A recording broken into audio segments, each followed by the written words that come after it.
All right, everyone. Today we have with us Alan, who's a marketing leader, where he's held both CMO and P&L GM roles across multiple companies.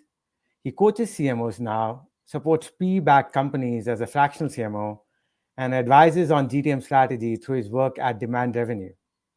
Since 21, he has helped more than 10 portfolio companies accelerate customer-led growth and value creation.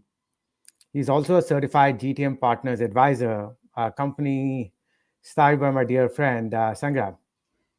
Right. So, welcome, Alan. Great to have you here.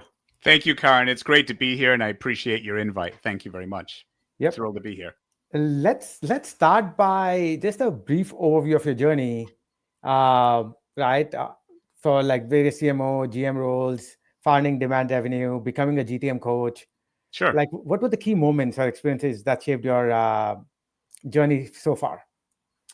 Well, I started in finance, so I always get along very well with CFOs as a marketing person. That's really helped as I've had CMO and P&L General Manager roles. I actually was CMO at 7 companies on a full-time basis and P&L GM at 3 companies on a full-time basis. A couple of those were CMO and P&L GM, Division General Manager.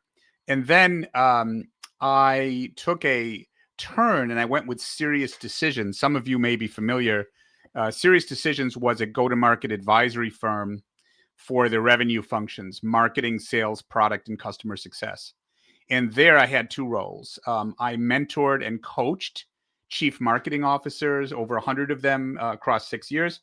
And I also was responsible for all of their healthcare segments globally, since part of my background has been in healthcare.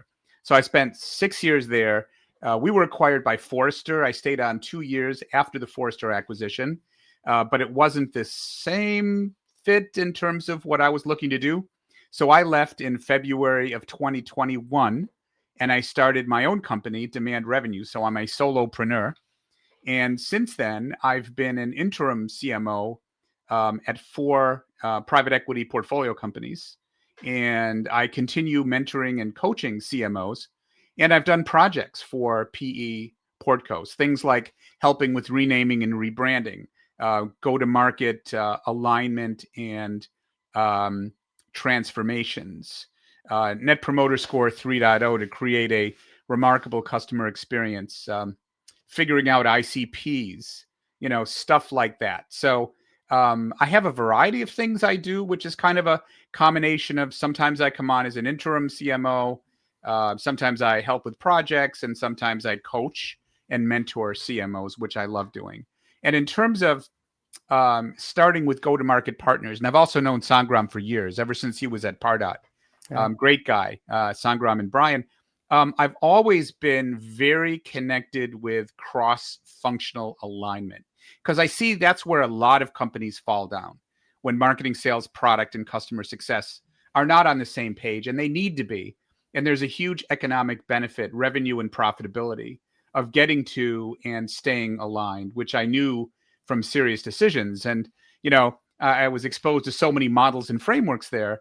The go-to-market OS that Go-to-Market Partners has was just an add-on for me, another go-to-market operating system that I really like. So I joined them a couple months ago as well. And I have access to their GTM OS, which I think is really well done. Yep. So that's the short version. Hopefully that. Yeah, the short version itself has so much punch packed in it, right? Thank you. Jumping into that, like you become an interim CMO at, let's say, company X, right? Recommended by a PE partner or somebody else, right? Yes. What does the first 30, 60, 90 days look like for you? The first 30 or 45 days, I learn.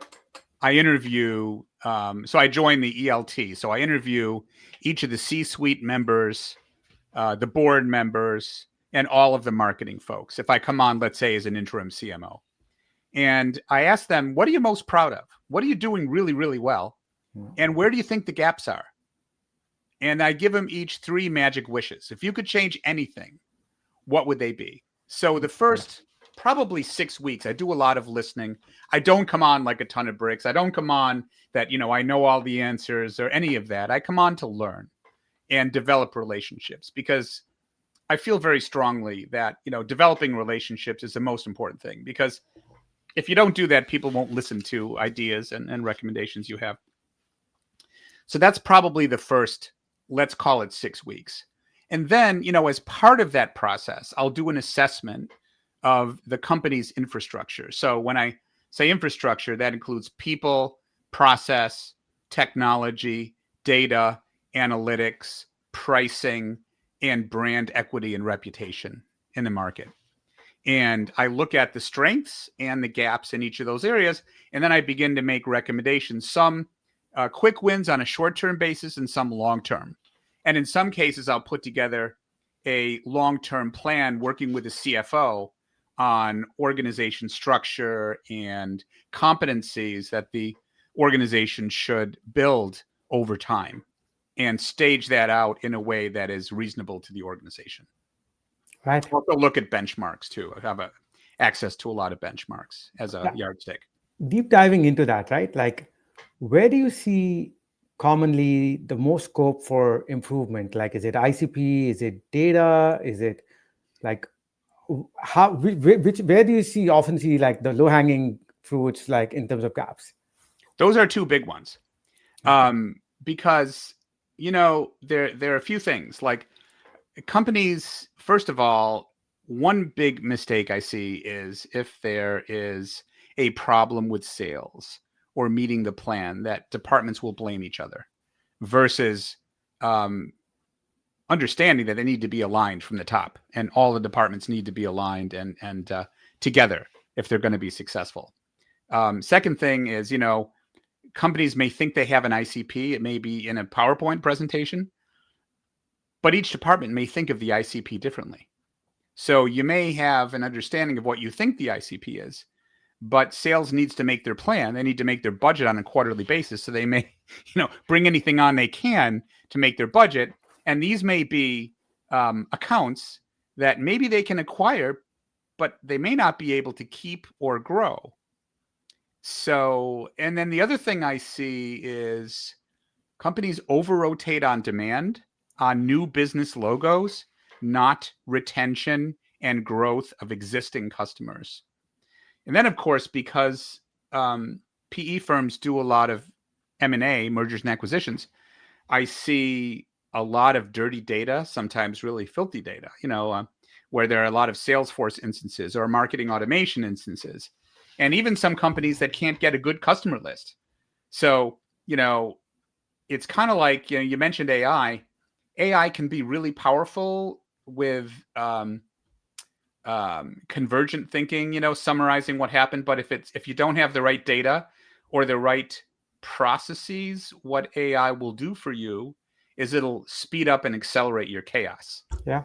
If you don't feed it the right data and process. So those are really important things, which I think your firm probably focuses a lot on as well. Yeah, no, I think ideal customer profile, we are going really deep. Let's talk about dirty data for a minute, right? Like, when you're saying the CRM data is dirty, we have seen like most organizations, 30 to 40% of that is stale, inaccurate, or missing, right? People just don't fill it. How do you advise companies on solving the dirty data problem? I say simply, you have to make data cleanliness and accuracy a thing.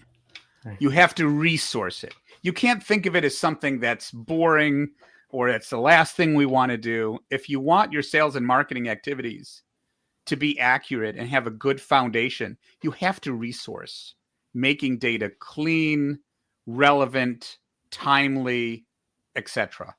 And that takes investment. It takes, assigning someone and that works with the different departments to, in the different CRM systems and marketing automation systems to clean up the fields, clean up the data, make sure it's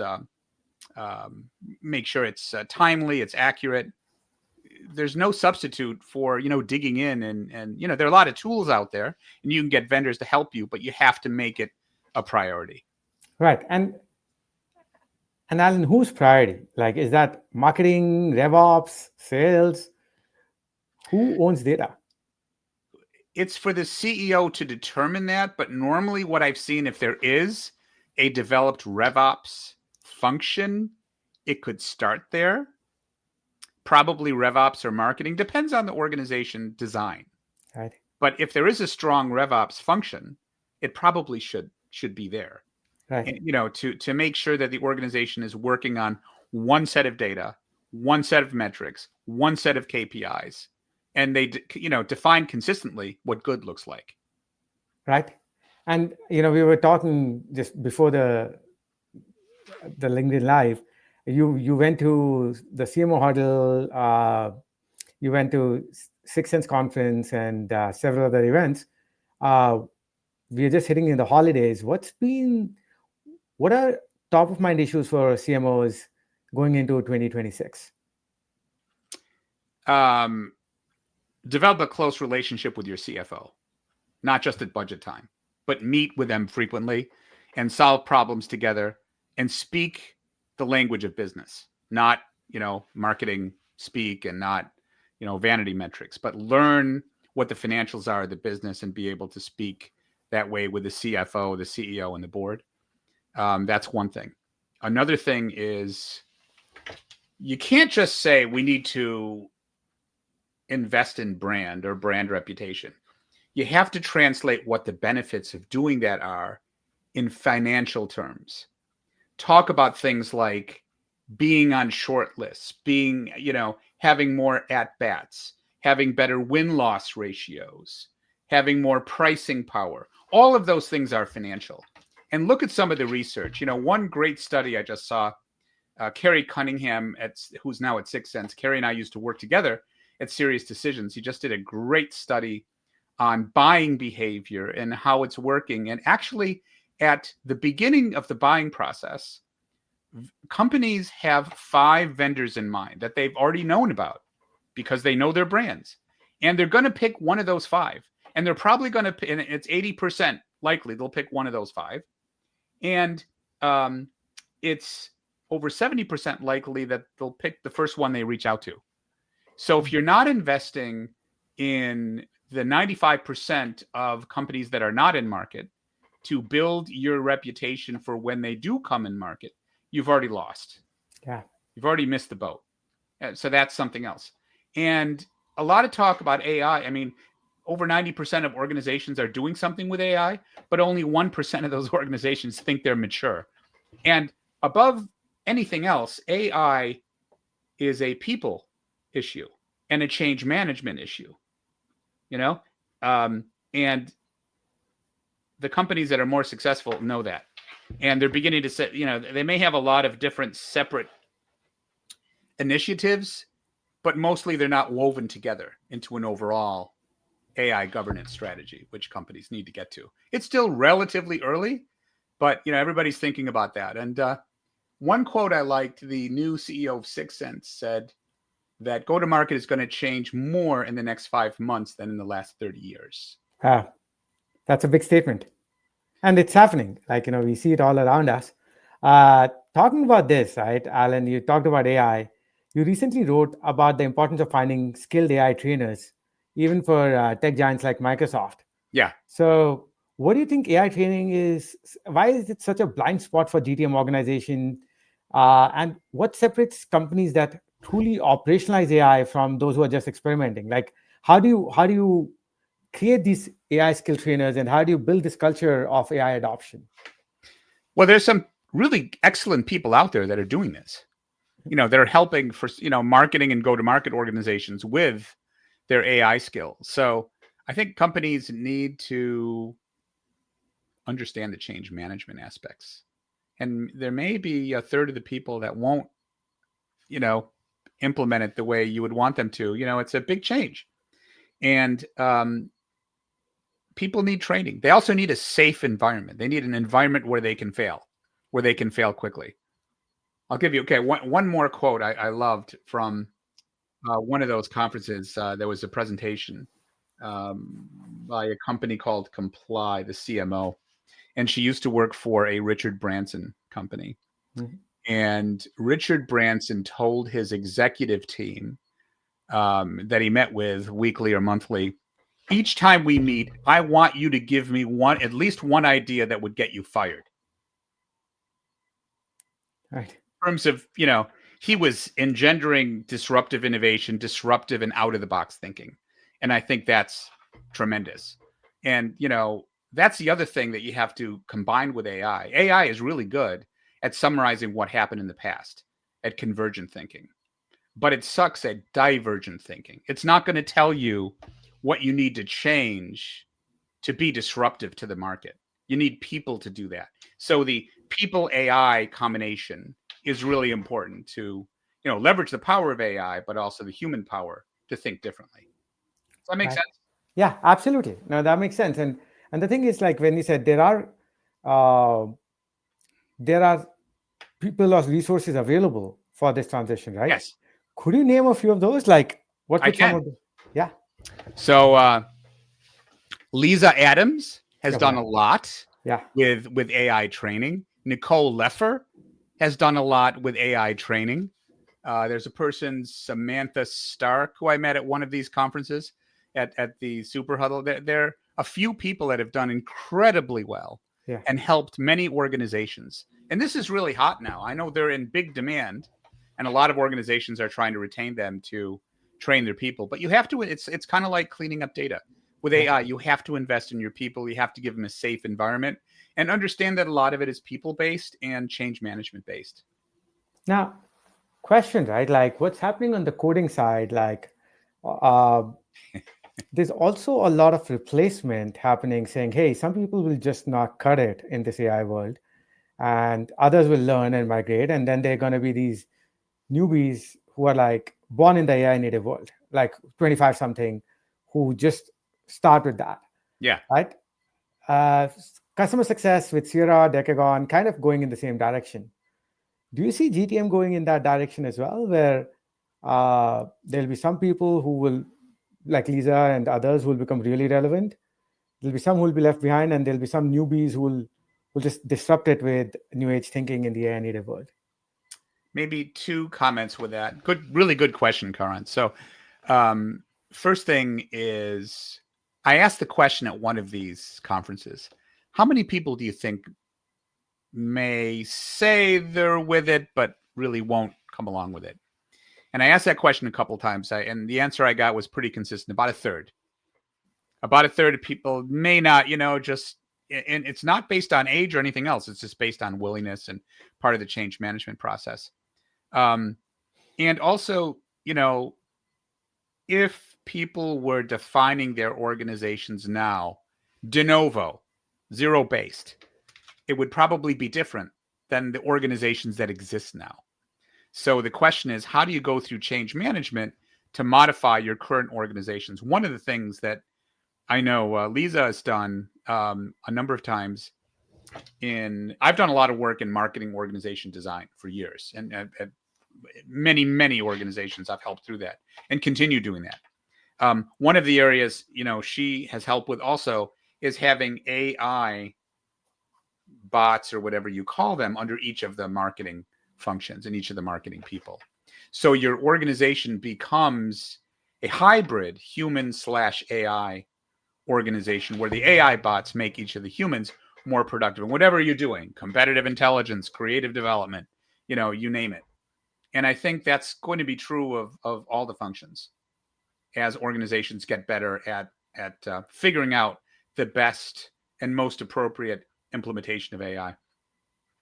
There are a lot of dangers too. You have to be careful. It hallucinates. It has done some terrible things that need to be fixed. Helping a teenager commit suicide. I heard. I mean, just awful. The worst thing I've heard. So and don't let AI set your strategy, or your competitors that are using the same LLMs will beat you to it. You Yeah. need humans to think differently. So I think that human AI interface and the change management is really, really quite critical. And Alan, like this is all such great info.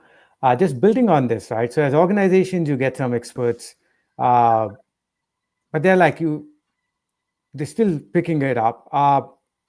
if individuals in the organization, like, you keep hearing the CMO tenure is shrinking, it's below 18 months now.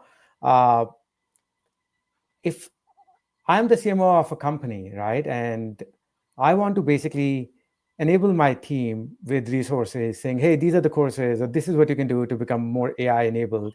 This is how I'm going to present the vision of our AI org to the CFO, like you said.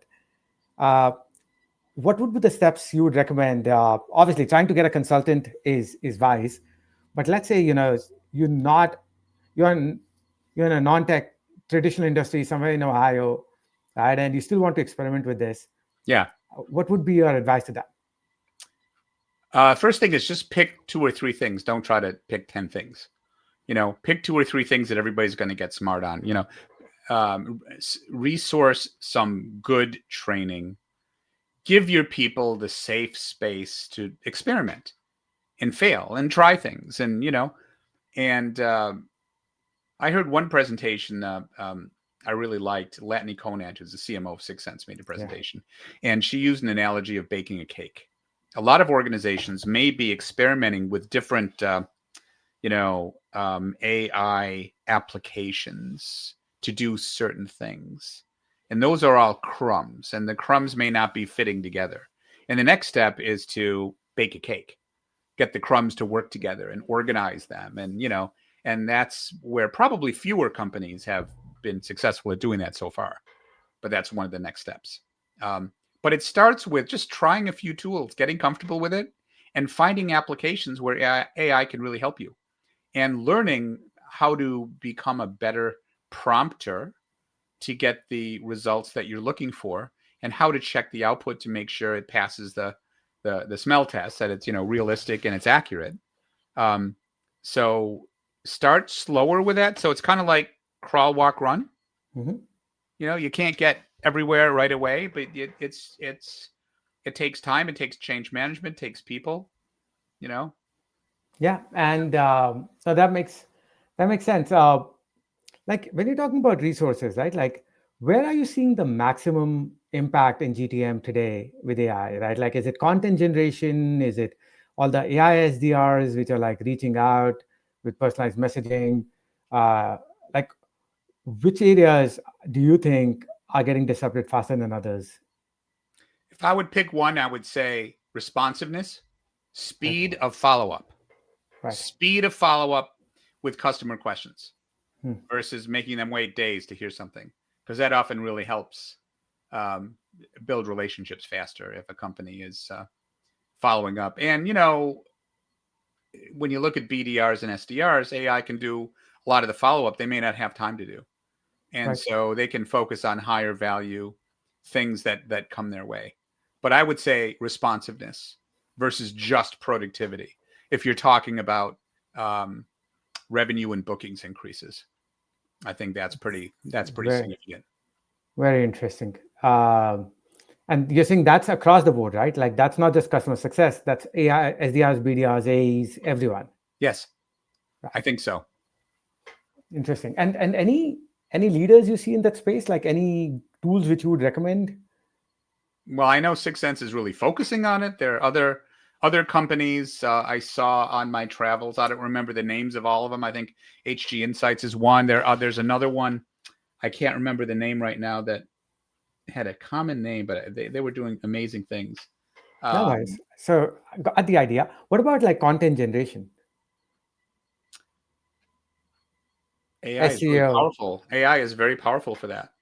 right? I'm even as a solopreneur, I'm generating a lot of content, some of which I use AI to help me with drafts, but I always look at it carefully and I always make changes to it. Um, the other thing I'm seeing, even as a solopreneur, I've gotten a few customers that found me on ChatGPT searches, Right. and I see that I show up in ChatGPT and Perplexity, even as a solopreneur. Right. So yeah, so there are a lot of things that it's useful. Just like any other tool, you have to be careful that you use it the right way. Right. Right. No, absolutely. Alan, recruiting.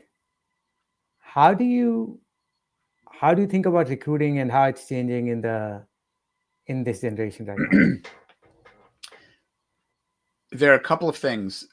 I feel sorry for kids that are graduating from colleges now, looking for entry level positions, because I think a lot of those might be replaced by AI. So I think it's incumbent upon students to really learn AI in school if they can, or by themselves, because that's something that's going to be an expectation when they get out. That's the first thing. And I think more experienced people, we need more and more humans that can think differently, that can think disruptively, and question the what if, question why not, question, why are things the way they are. I'll give you a couple of examples. And I just did a series on AI innovation that's on my website in the AI and the resources section. If you looked at Blockbuster, AI would have told Blockbuster to be more efficient creating late fees. They would totally miss the Netflix and everything else that happened there. Wouldn't get it. If Eastman Kodak used AI, it would tell them about more productive ways to sell film. I mean, Kodak had the initial patents on digital photography, but it was too much of a threat to their value proposition to take it seriously. So, um, you need humans to think differently, think what if, think disruptively. It gets back to sustaining versus disruptive innovations. If you look at Joseph Schumpeter, who was in the 19th century, an economist, and then Clayton Christensen, looking at disrupting what exists, you have to keep thinking that way. The other thing I think AI can help with, but not replace, is figuring out the right ideal customer profile. I think that is just, if you're talking go to market, I think that's where it all starts. And I see that as an issue with different companies thinking they have an ideal customer profile, but not being consistent across functions, or having ICP governance, so they know what to say no to. And they think not just of acquiring new logos, but they think about retention and growth of their customer base. So they want, you want customers you can get more easily, you can keep, and you can grow. Those three things. And you have to, look at win-loss ratio, gross revenue retention, net revenue retention. And as long as you're bringing on profitable businesses, the ones that are most successful have a net revenue retention of over 120%. But a lot of things have to happen to make that happen. So a lot of times when I begin working with a private equity portfolio company, one of the first questions I ask about is churn. If they have a churn issue, I like to dig behind that as quickly as I can, because that can fix a lot of things. That's great advice. What are some of the KPIs final question, we are just on time. What are some of the KPIs you report to the PE partners when you take over the CMO role? Lifetime value to customer acquisition cost. It's not just about reducing CAC. It's about increasing LTV to CAC, or customer lifetime value to customer acquisition cost, which you need to look a little more long-term at what your, longevity of relationships typically are. I look at churn. I look at gross revenue retention, net revenue retention, win-loss ratio, and then there's some brand metrics I like to look at. Also, look at pricing power, the ability of the company to price, and what the presence is. How many deals are we part of versus not part of in our ICP? Right. Great. Thanks, Alan. This was super informative. Look forward to being in touch. But I think a lot of golden nuggets out here. Same here, Karan. Thank you very much. It was great spending time with you. Same here. Cheers.